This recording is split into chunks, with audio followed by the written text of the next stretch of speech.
Previously on Alan Wake, Alice has been kidnapped. Alan, please help me. Alice? You'll do exactly what I say if you ever want to see your wife again. I can't tell anyone except my agent Barry. Damn it, Barry, they'll kill her! You're my best friend, and I'm worried that you're not right in the head. The ransom is a manuscript I supposedly wrote that's coming true before my eyes. It happened just the way it was on that page. So dark. I have found only a few scattered pages. I want the entire manuscript. The deadline is in 2 days. I found Mr. Wake's pages. Good girl. How the hell did she get her hands on the manuscript anyway? I don't know. She's resourceful. I told you you were too hard on her. Listen, I found out all sorts of interesting stuff while I was digging around. Yeah. Mr. Wake, it's Sheriff Breaker. We have an FBI agent here, Agent Nightingale. FBI? He's anxious to see you. You'd better come to the station. Okay, I'll be right over, Sheriff. Let's make this quick, huh? Help you folks? Name's Randolph. I'm the manager. We're looking for Rose. Works as a waitress down at the diner. Rose, sure. Nice girl. Who wants to know? I'm Alan Wake. The writer, huh? I heard on the radio you were visiting. Well, I'll show you her trailer. That Rose, she's a nice girl. Always pays her rent on time. As I was saying, Al, I found all sorts of weird stuff from the local newspaper's archives. This place is crazy. Disappearances, mysterious deaths, urban legends come true, and get this, most of this stuff takes place around Cauldron Lake. Well, you ain't wrong, mister. The Indians thought the lake was a doorway to the underworld. I'm the God-fearing type myself. I don't hold with that sort of thing. Yeah, okay. Anyway, there was an island there owned by a guy called Thomas Zane. Now, some of the articles I found about him make him out to be a famous writer, but I ran a bunch of searches, couldn't find a single thing he wrote. Zane was heavily into diving, so much so that the place came to be called Diver's Isle. But the volcano under the lake erupted in 1970, and Zane went down with the island.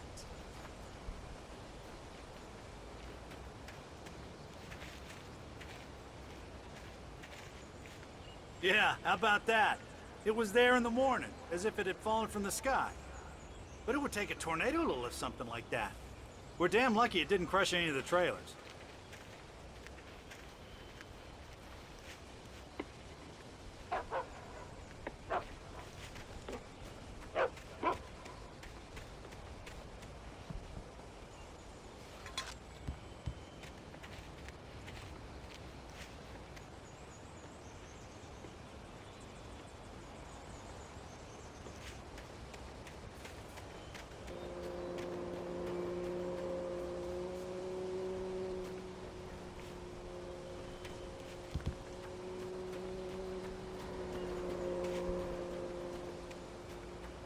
Come on, mister. I'll take you to Rose's trailer.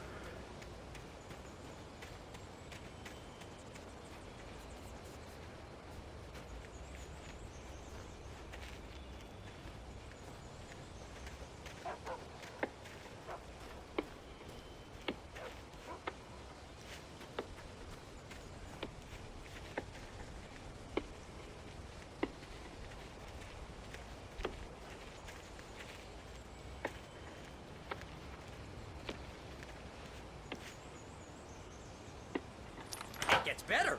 A local girl, Barbara Jagger, drowned in Cauldron Lake just a week earlier. They were lovers. Sure, Jagger's a local spook story. The Scratching Hag comes for you in the dark. Childish stuff like that. Anyway, Al, I'm just getting to the best part. All of the articles about this stuff were written by Cynthia Weaver. I asked around, and she's that crazy bag lady you met. What, the lamp lady? She can be a little loopy, but she's not homeless. Yeah, anyway, she knew both Jagger and Zane before they both died, and she had some kind of a breakdown.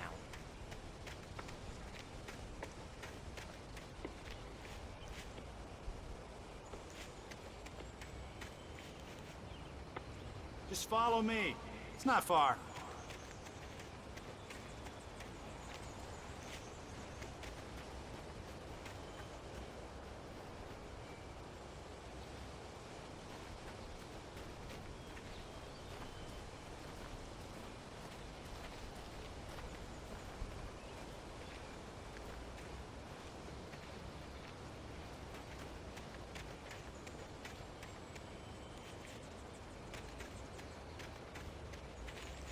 Well, mister, this here's Rose's trailer. You mind me asking what you want with her? We're just here to talk to her, pal.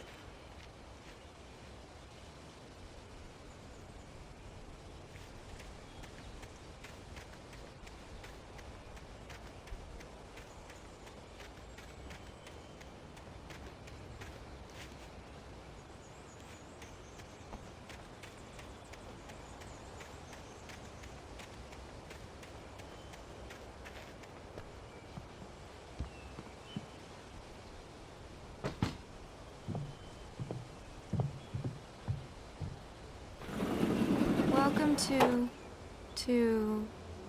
oh dear, Mr. Wake. I'm so glad you're here. Rose, you have my manuscript? Oh. Oh, yes. Yes. Please, come in. Hey, this is really good. Rose, Yes, my manuscript. I really need it. I understand. I know what you need. A muse to inspire you. Oh, for Barry. She doesn't have anything. Yeah, hey, Al, what's... Oh... Barry! What? What?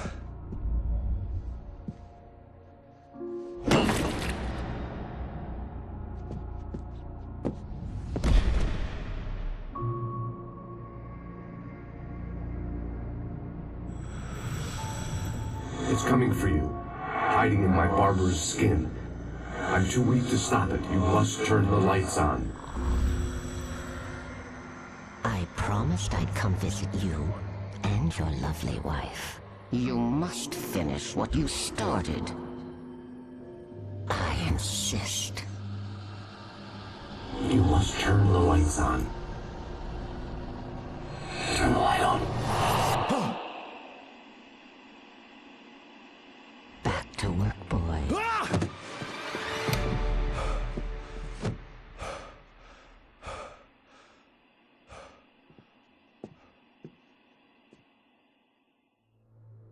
I felt nauseous, hungover. Only anger kept me going. I can't tell reality from dream anymore, but it seems I have an imaginary editor to help me. She's an old woman in a funeral dress. I call her Barbara Jagger. She's very strict. I'm writing faster and faster. My manuscript is being heavily revised.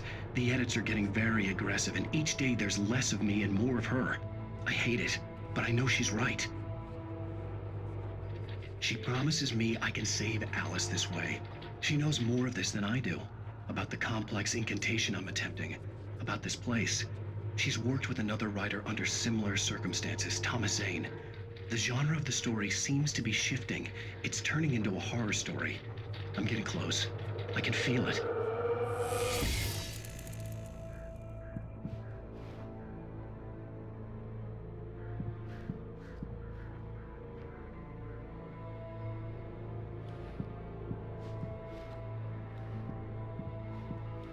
Rose took a day from me. I had less than 12 hours left to meet the kidnapper. All I could do was get Barry into the car, work something out once I got on the road. Welcome to the Oh Dear Diner. What can I get you today? Coffee? I couldn't work up much hate for Rose. Something had used her to get to me and left its mark. First refill is free. Milk and sugar on the counter there. Would you like to hear today's specials? Thank you. A nice day. Come back soon. Barry was out of it. He was way too heavy to carry. You're right. I deserve more money. I'm so handsome.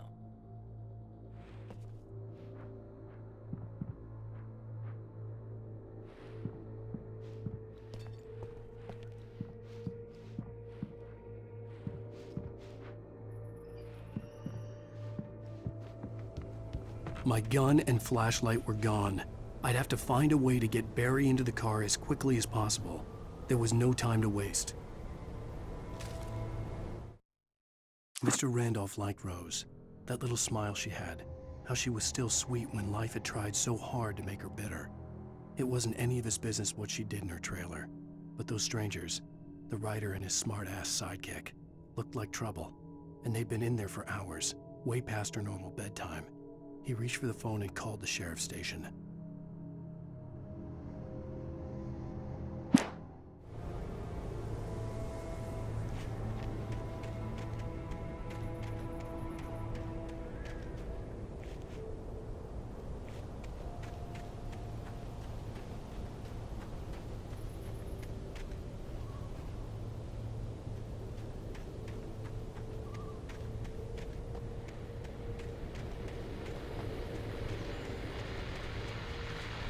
I just stepped outside to catch a breath of fresh air. Let me tell you, the weather's getting heavy.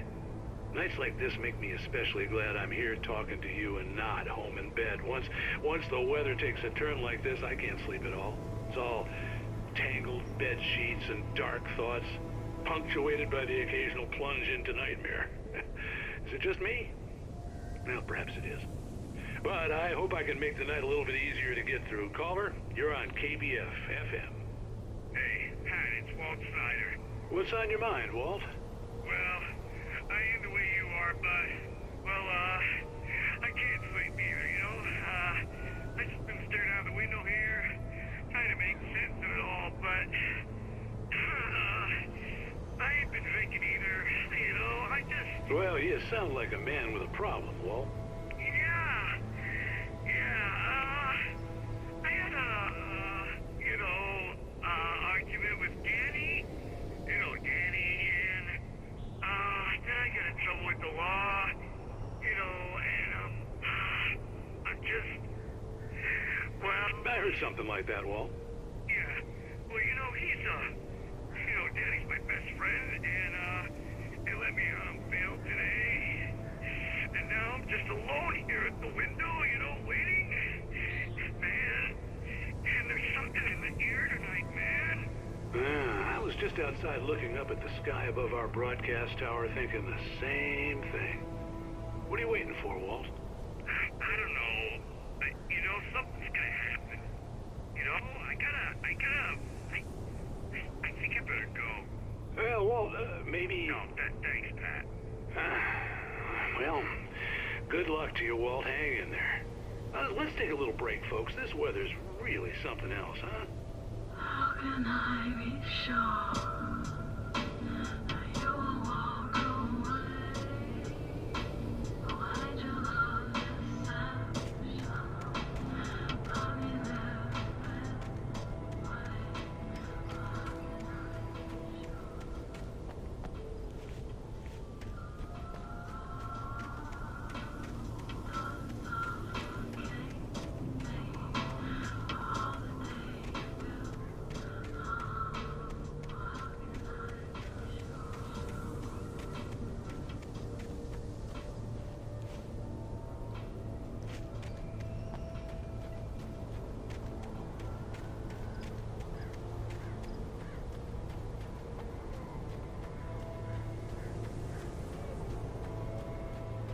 Oh, you're gonna get it now.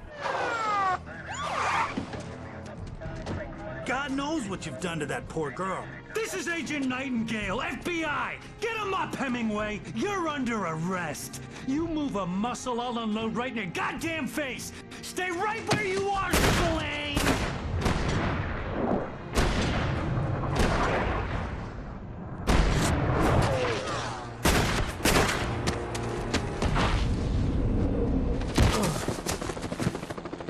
What are you? I'm standing right here, you goddamn maniac!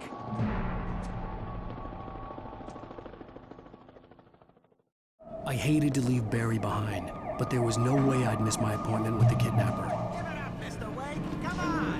Make it easy!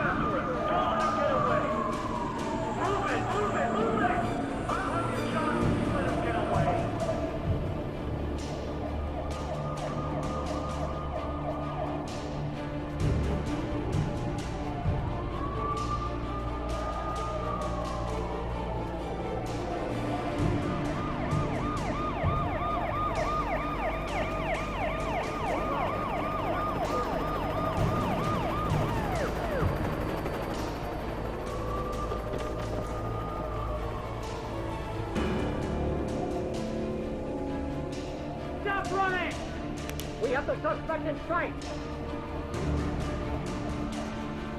Okay, men, keep your eyes peeled. He's gonna try to make it through here. Oh, damn. Man out! Go! Stop! I'm on the way! Keep an eye out! Stop!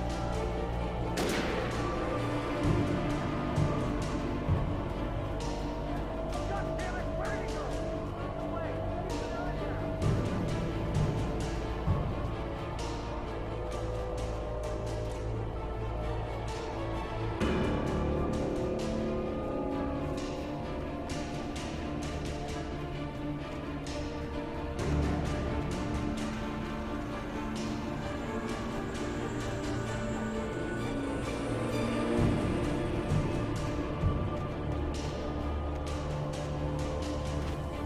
He's gone! Come on, guys! We need to head him off! For decades, the darkness that wore Barbara Jagger's skin slept fitfully in the dark place that was its home and prison. It was hungry and in pain. It dreamed of its nights of glory when the poet's writing had called it from the depths and given it a brief, terrible taste of power and freedom. The rock stars had stirred it from the deep sleep the poet had sunk it back to in the end. When it sensed the writer on the ferry, it opened its eyes.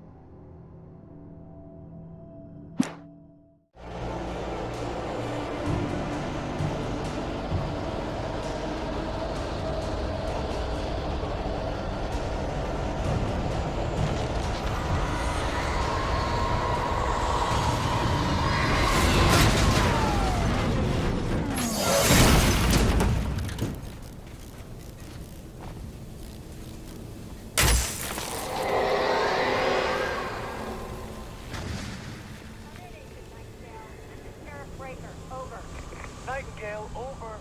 What on earth is going on? My deputies tell me you fired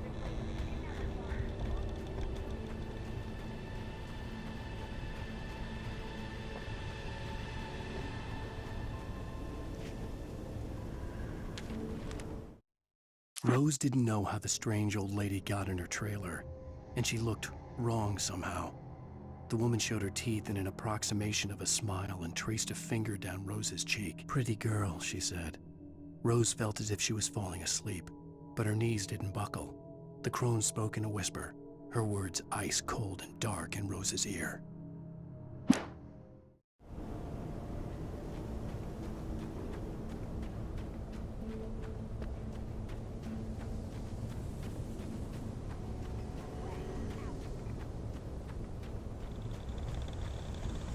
The suspect was last sighted running along the boards and east-west of the trailer park. All units are advised that the suspect may be armed. Approach with caution. Stay out.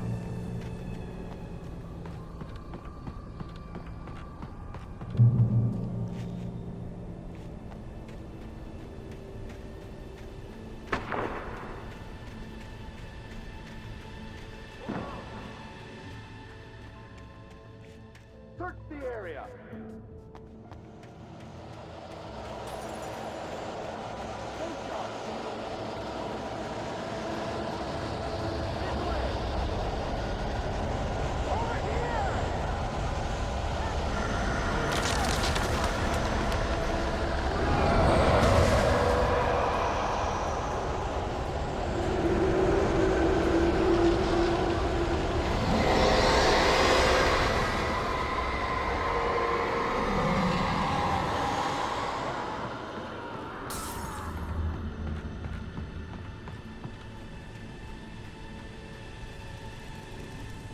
This horror was everywhere I went, circling me. The cops didn't stand a chance. They were after a writer, not a monster.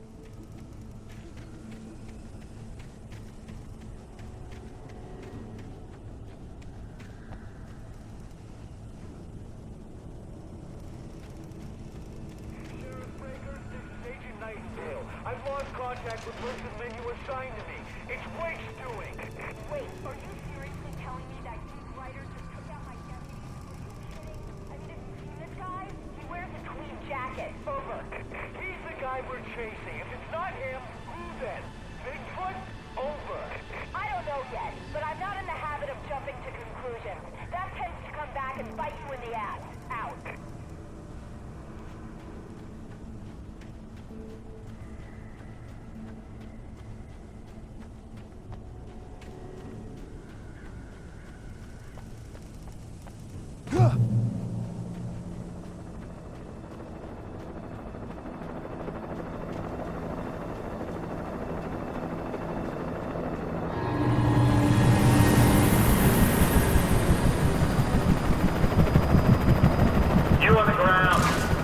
there. There's nowhere to run. Please!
This is Jane. Mulligan, Thornton, come in. Over. Thornton here. Jane, we got both Wheeler and Rose in custody. They didn't put up a fight or anything. But anyway, hey, what do you do? Come on. Sit down and give me that. Jane, Mulligan here. Over. Go ahead, Mulligan. Over. We got Wheeler and Rose here. Wheeler's drunk or hopped up on something. Speaking of which, that Fed had a pretty distinctive whiff of Otis Scotch about him, if you know what I mean. Over. I don't have anything on that, Deputy Mulligan. Over. Well, whatever. Anyway, Rose is just being plain weird here. You better get Doc in to take a look at both. Over. Gotcha. You better get them here quickly. The, Fed's gonna want to interview Wheeler. Over. Oh, yeah, I'll bet he does. Looks like they have a lot in common. Mulligan out.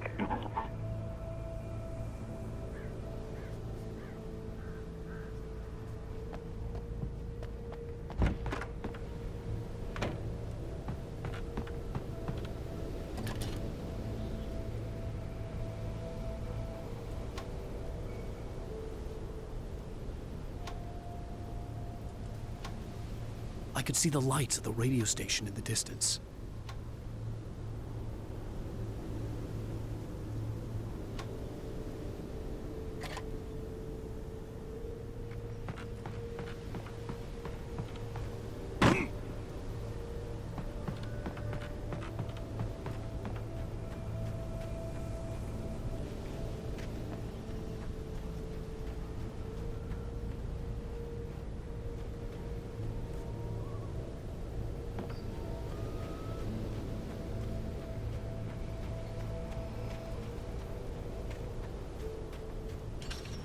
I imagined that the broadcast tower in the distance was part of the local radio station.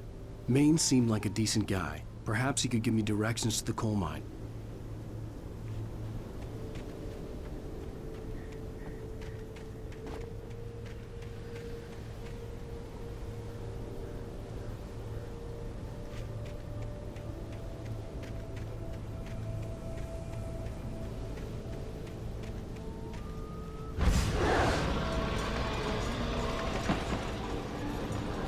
Unnatural shadows clung to the gate.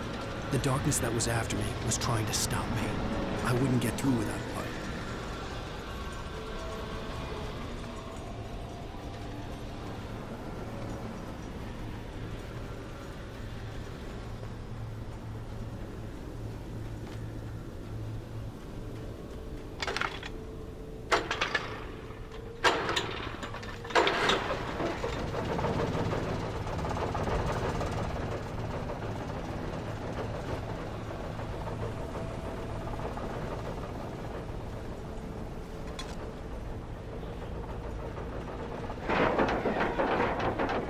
The old generator conked out. I'd have to see if I could fix it and try again.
It took me a moment to recognize the flashbang grenades.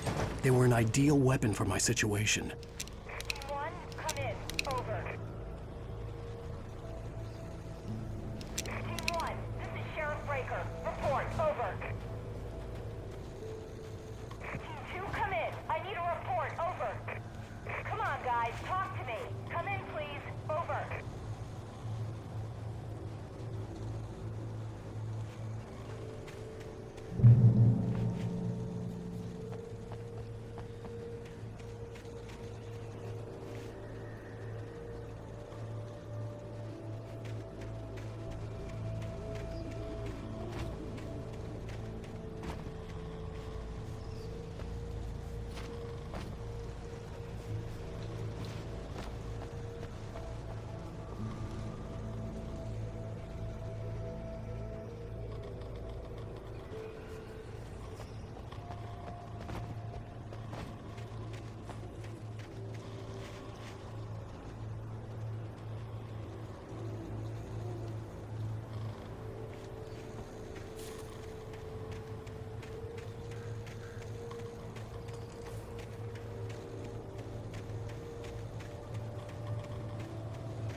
You have the right to use your life.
And here's another call. You're You're on KBFFM with Pat Maine. It's Milt Peabody, Pat. What's on your mind, Milt? Well, I live near the trailer park, Pat, and there's a big ruckus going on over there. Well, that's just up the road from me, too. What's going on, do you know? I don't know, but there's a bunch of police cars there, lots of sirens, a helicopter buzzing around, and I think I heard some gunshots. Gunshots? Yes, sir, like from a pistol. So can you find out what's going on? Because it's just next door and they're popping off guns there. They're still shooting?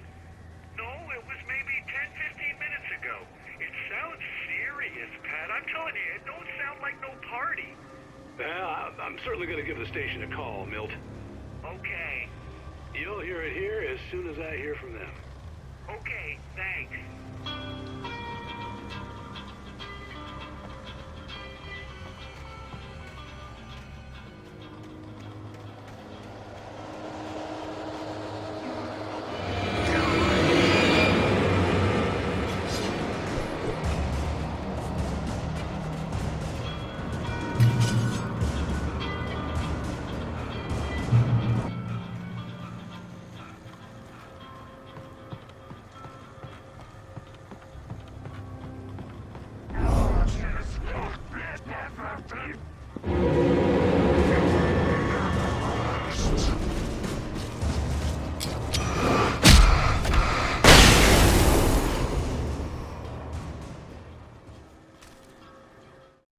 Touched by the dark presence, Rose was lost in a dreamland where everything was drawn in black and gray crayons. The old lady had promised her that all her wishes would come true. She would be Alan Wake's muse. She was smiling so hard it hurt her face. She crushed a bottle full of sleeping pills into the coffee. Deep down inside, she was screaming in terror.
I hope Maine could lend me a car to get to the coal mine.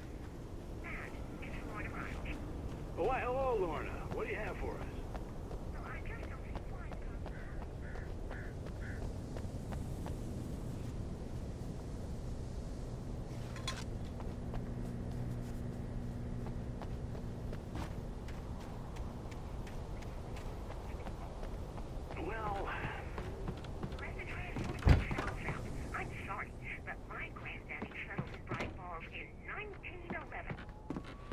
Well, thank you very much for that compassionate viewpoint, Lorna. Oh, here's a little surprise. The famous writer Alan Wake just walked in, folks. I'm going to see if I can talk him into an interview. Come on in, Mr. Wake. Oh, I'm so glad you could find the time to do this, Mr. Wake. Nowhere to run now, Dan Brown. You back away from me. Don't hurt it. Whoa. Everyone calm down. Put the gun down. We're all friends here, right? Cool your jets, Nightingale. We got him. Judas Priest! What the hell's the matter with you? There's a civilian in there.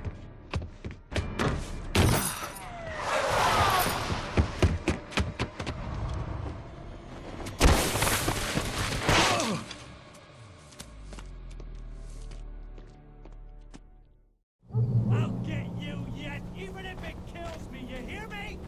You hear me, H.P. Lovecraft? I had fallen off so many cliffs it was ridiculous. That's what you get for naming a book The Sudden Stop. It was probably good I hadn't had the chance to tell Maine where I was going. I'd have to lose the cops and find my own way to the mine. Nightingale stared through the broken studio window into the dark woods. He turned around, started to walk out, but Maine grabbed his arm. "Young man, you almost shot me. You don't shoot off rounds at people like that. What's the matter with you?" Nightingale shook his arm free, marched out. His cheeks burned with rage and humiliation.